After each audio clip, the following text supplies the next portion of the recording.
Hey everybody, Kirsten Weiss here. I am live, hopefully with my friend and video coach, the wonderful comic Elaine Williams.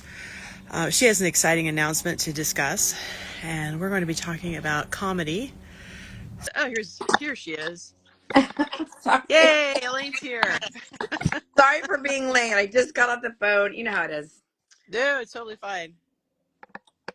So, if anybody does not know Kirsten Weiss, she's amazing. You should go get one of her books immediately and start reading. You have 67 to choose from, not to mention a million other little booklets and cool things.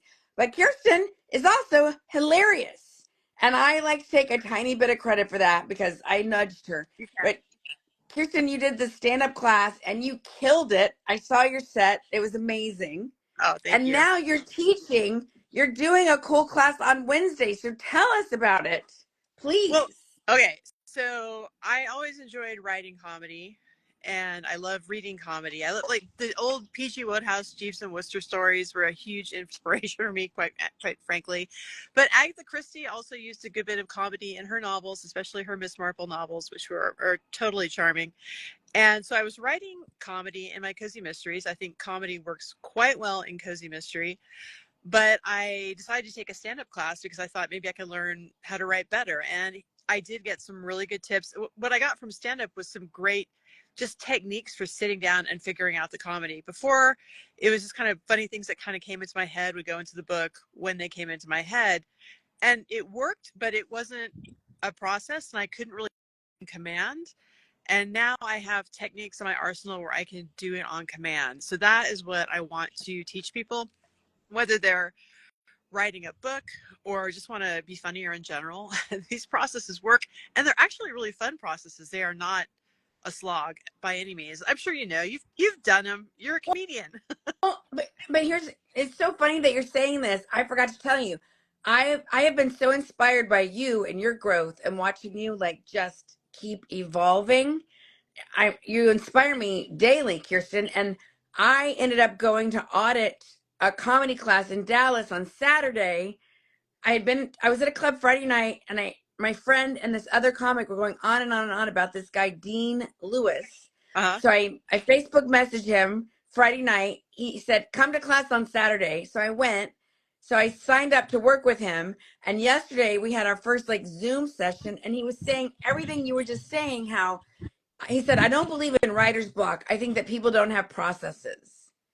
And I was like, "Oh my god, drop the Yeah. mic!" Right? It's true. Yeah, and I also, something I've been kind of realizing more and more is just how important comedy is in our lives and being able to laugh at Oh stuff, my because it gosh. keeps us from taking things too seriously. I mean, some things should be taken seriously, obviously, but sometimes we just go too far. It's so Yeah. easy to ruminate, and also taking ourselves too seriously. We What do you just mean? No, I'm just kidding. yeah, I never do that. Never. I resemble that remark. Yeah. No, yeah, it's so true. And I think it's, whatever your views are right now, there's a lot of angst in our country, wherever you are on the spectrum, right? And so I think, yeah, I mean, I think you know my story, but when I moved to New York City and got sober, I was very intense and I was not fun at all. People were like, "You're too intense," and New Yorkers were telling me that. So I was like, "Oh God!" And I was just like, "I gotta make up for loss." I was just in this place of force and grind, and I that's one reason I love comedy because it just lightened me up. I couldn't stand to be around me. Like no wonder nobody else could. And so yeah, and I think comedy's helped you lighten up too. Oh, for sure. Last year was horrible. I wasn't sure I'd be able to laugh again or write comedy again, but I was. And again, the process has really helped because it makes it funny. And once I started laughing at my own stuff again, I was like, okay, I'm back. I can laugh again. I've got my sense of humor back. It matters so much. I was at Left Coast Crime a couple weeks ago. It's this crime writers conference with readers and writers. Oh my God, I want And to there was go. It sounds like so much fun. I want to come it was next year. they had some great people there, but there was this young writer who was she came up to me and she said she was interested in writing cozy. And then, we were talking about it, and then she kind of rolled her eyes and said, "Oh yeah, but everybody's kind of crapping on cozy right now at this conference because it's not important." And I thought, because there's like different kinds of mystery. There's the important mystery about dark things, and those What? are good. I don't mean to run those down too, but I just thought cozy is important. It is important to laugh. It is important to look at the lighter side of life. I mean, Shakespeare did comedies and he did tragedies, and there's a reason for that. There is a time in our life for both of those things, and I think I think I'm not saying I write big important books, but they're not unimportant to No, write cozy. I can't. I The mean, that mystery sounds like, matters. with all due respect to that person, that sounds like somebody who's very young and might have heard that from somebody else and didn't really understand what they were saying. And before I forget, Kirsten, there is homework for you. And everybody listening, go watch Sullivan's Travels. It's a black and white movie, and it was one of the first, I forget who did it, but it was one of the first times somebody was the producer, the director, and the writer. The Preston dialogue, Sturges. what? It's Preston Sturges. I was talking about this movie yesterday. Oh It's my gosh. Preston Sturges. Yeah. Okay, we're on the same page. Oh my gosh. But It continue. is so amazing, but it's Uh-oh. okay. Did you okay. So the dialogue is amazing from a writing point of view, but also the whole point of the movie, and I won't, it's just like yeah, laughter is so needed. And it doesn't mean you don't care. It doesn't mean that you're flippant. It doesn't mean, like, just because you're laughing doesn't mean that you don't intensely care about your country or whatever. Les Miserables is one of my all-time favorite shows ever. You want to see me cry, just put on one of those songs and I just lose it. But even Les Mis, which is about, death and the French Revolution and bring him home, like all the things, but they have these characters because we need to laugh. You cannot just hit people over the head with like tragedy, tragedy, tragedy, tragedy. You, Yeah. you, we need to breathe. So, tell us about the class. I'm so bummed that I have a conflict. Um, well, we're going to start out talking about how humor works in cozy mystery to kind of set the stage.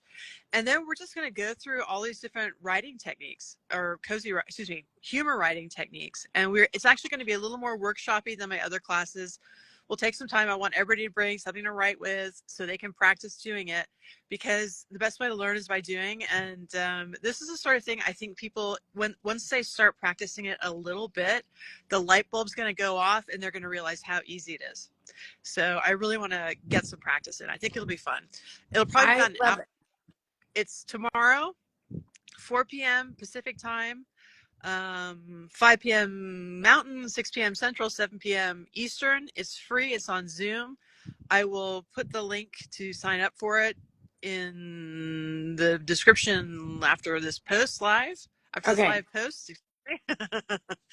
And I hope to have a lot of people there. Will you And if you cannot make record it, it? I will Sorry. record it. So Okay. no, I'm glad you asked that, because if you can't make it, I will send you a link to the recording. Okay.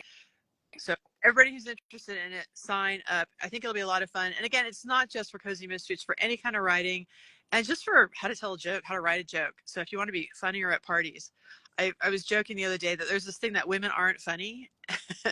It's like, if you think you might be one of those women, we can change that. Well, have you seen the news? Have you seen Hacks? The No. news. Oh my God. Have you seen any of it? Oh, immediately. So it is so brilliant. And we just started the third season, and there was a whole thing about, like, are women funny? And it's just like, I can't believe we're having this conversation. Yes. And guess what? We've been funny. And the only people who don't think we're funny are like misogynistic old dudes, whatever. No, Hacks. It's great. You should start at the beginning, but it's about this very unlikely friendship slash relationship between an older comedian and a young writer, and they like love each other and hate each other, and it's brilliant. It's brilliant. But Elaine, so you've got an event coming up in Oh, California. I want you to talk about that. okay. Thank you, Chris. And so next time you're coming, so I realized that people need to take themselves out of their environment and go be in a beautiful space so that they can really focus on their message and their story and peel away the layers, because we all have masks that we wear, especially when we stand up in front of a crowd in person. And so this is the Speaking and Leadership Mastery Retreat from Surviving to Thriving, May 7th through 10th. We changed it one day to make it earlier because it's Mother's Day on the 11th. And it's in Norco, California. And all you have to do is get there. We will pick you up at the airport, feed you. You're going to stay in my beautiful, beautiful cousin's huge, beautiful house. You're going to be with gorgeous horses. We're going to go trail ride, but we also are going to do some energetic work with the horses because they are so intuitive.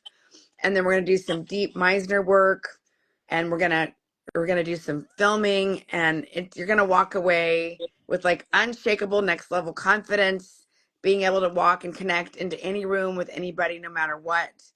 And I'm so excited. We have got a few spots left. So if this is something that you're like, "Ooh, I need to work on my speaking, or I need to get a new tape of my story," this could be perfect for you. And feel free to reach out. Kirsten can put you in touch with me.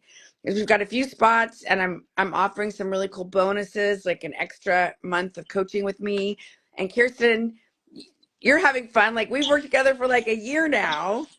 We're both madly in love with each other. Yeah. Or I should speak on that. Yeah. I mean, Elaine was the one who really got me started on video, and it's been quite a journey all the way to stand up. So And things have changed a lot for me. Toastmasters, and Toastmasters. yeah. And Yeah, it's been one great. other thing, if you're listening right now or watching and you're like, well, I don't ever want to perform. Kirsten does a lot of book conferences, right? That's part of being an author. And really part of being a business owner is you need to be going to conferences and chambers and need to be able to speak publicly. And that doesn't mean you have to go become a comedian and tour, but you have a new set of tools, and it helps you really stand out on panels, with interviews. So all the people that we think are naturally funny, they worked at it. Billy Crystal Oh did yeah, not just roll out of bed. Maybe for Robin sure. Williams. He was kind of a genius, but whatever. Yeah, I'm so excited. I can't wait to do the replay. But if I was going to be there in person, I mean, I so would do it if I could. And I'm going to encourage everybody to come to Kirsten Sing Wednesday at 7 p.m. Eastern, 6 Central, 5 Mountain, 4 West Coast. Did I say that right? Yes, I have one question for you. Yes. So since you're not going to be able to be there, what's your number one tip for comedy writing? Ah, okay. Can I give a code? So don't try to be funny, right? Because when we're trying to be funny, we're forcing and pushing, and a lot of times it's very off putting. But when you can be emotionally truthful, right? Like, one of my favorite jokes is my uncle went in the backyard, shot himself with a shotgun. I know it's kind of dark, but he was kind of an asshole. My father decided to text me this information. This is a true story. So when I called my sister to tell her what had happened and how I found out, she goes, "Daddy knows how to text." Yeah, it's one of my favorite all-time jokes because it's 100 million% true. But like, I wasn't trying to be funny, but like, to me, that was just crazy. Like, that was the most riveting thing. Not that what happened to Uncle Warren, right? And so there are moments in our lives where we're having, like, are you kidding me? Or, those awkward moments, or, you know, those times, like, what's weird, what's hard, what's scary. And when you can try to be emotionally truthful in those situations, a lot of times that's freaking funny. We laugh because it's true. We laugh because we can relate. We laugh because that comic just said something out loud that we were all thinking, but don't have the courage to say, or don't want to get shot, right? And so, I don't know. I just think sometimes when people think, oh, I have to be funny, take that pressure off and think about what's something that's awkward, weird, scary, challenging. There's a million moments in human life every day, right? And Yeah. so if you can take the pressure off of, I got to be funny, and just try to write from an emotionally truthful place, and Kirsten's going to tell you how, then that Because if you try to have that pressure, it's not good. Trust me. Ask me how I know, right? So if you can just say, okay, what's weird about this? What's crazy about this? Like my dad just died and it was horrible. But leading up to it, we'd be at Walmart and he would insist on pushing the grocery cart. And I'd be like, just get out of the way. He's 83. Like I didn't do that, but I wanted to do that, you know? And so I think anybody who's ever had to deal with kids or old people can relate to that terror. Like, I'm so sorry. He ran into you. Are you okay? Okay.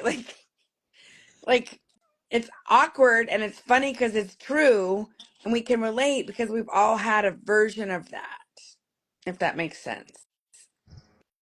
Thank you for bringing that up. I'm going to be editing one of my slides right after we get off Oh, this perfect. Instagram live. That's a great tip. Awesome. Thank you so much. My Well, pleasure. is there anything else you'd like to add, Elaine?